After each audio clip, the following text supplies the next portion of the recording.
Although the reasons may be different, my last couple of weeks have been just as full and chaotic as yours has been. For that reason, I need your help today to jumpstart my homily. And in particular, a select group of people to help jumpstart it. And the group is, who are the dads of the parish? So I would like to ask you to help me get this started. I'm going to start over here, so you have 5 minutes to think of your answer. And the question is this: what were the feelings you experienced when you found out you were going to be either a birth dad or an adopted dad?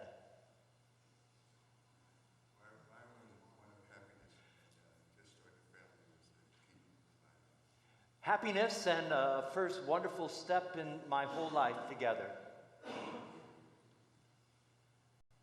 Yeah. A lot of joy. Thank you. Trepidation. Okay. How about this section over here? Yeah. Excitement. Other feelings when you found out you were going to be a dad. Elation. Okay. Thank you. Over here. Scared. Thank you. Terrified. Scared. Others. Amazed. Wonderful. Thank you. And over here, some of the feelings of the dads. Yes. Unconditional love. Grateful. Anybody else? Excitement. Joy.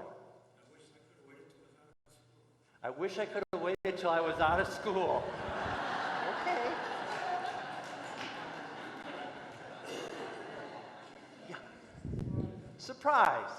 Okay. Now, just to add it now, when child number 2 or number 3 may have come along, the feelings changed, saying what was going on then. I'll start over here. You have 5 minutes. You don't boil the binky when it goes on the floor of the second child. You don't boil the binky when it falls on the floor during the second child. You did it all the time for the first one. Okay. How about over here? More comfortable. More confidence.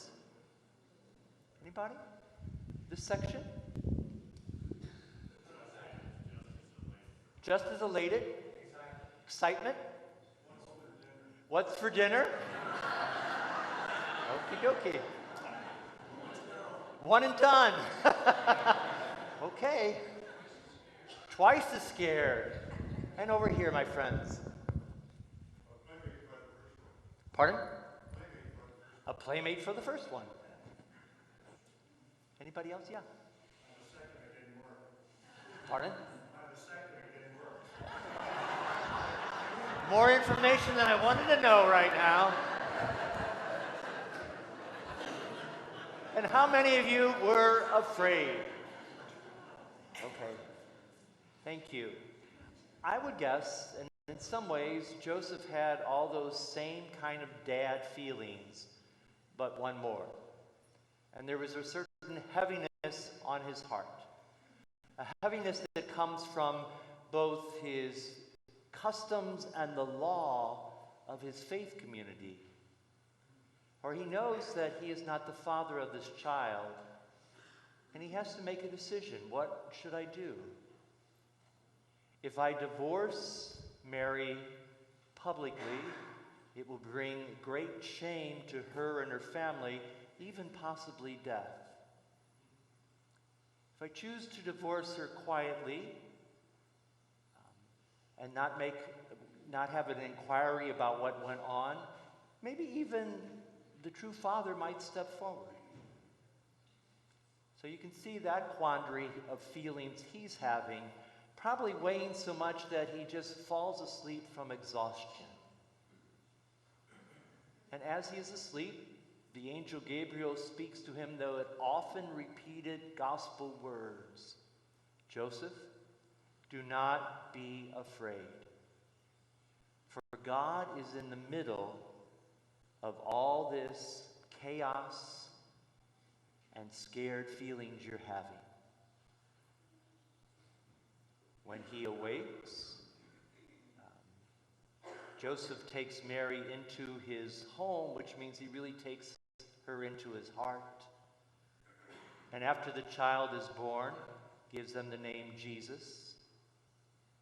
And you know how the rest of the story goes. About a little more than 6 years ago, Brother Mickey McGrath, who is an oblate of DeSales, a great and powerful artist, wrote and compiled this book entitled Go to Joseph. This is the third of 3 books he wrote on the Holy Family. He has some other wonderful books about saints and being patrons, protectors, and in times of need. But in particular, what he did was he took some of the traditional prayers to Joseph from our tradition and with his own artistic sense put together this reflective book to show you just a little bit about his nuance. When there is the Holy Family, his version of it is not only Joseph, Mary, and Jesus, but also Joachim and Anne. We don't think often about the grandparents being part of the Holy Family.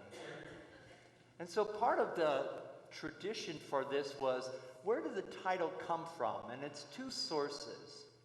One of them is in the book of Genesis, chapter 41.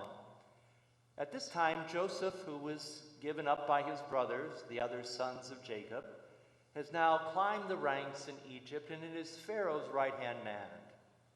During this time, there's a tremendous famine in the land, and of course, everyone comes to Pharaoh to complain. Now, the good thing for Pharaoh is he goes, go to Joseph, and he'll take care of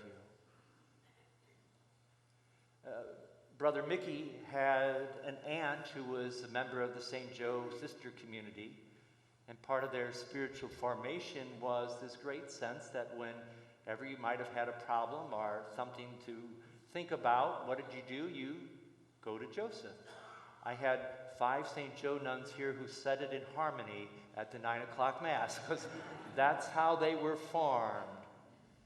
And it dawns on me that what a great person that we have here from this today's gospel in Joseph.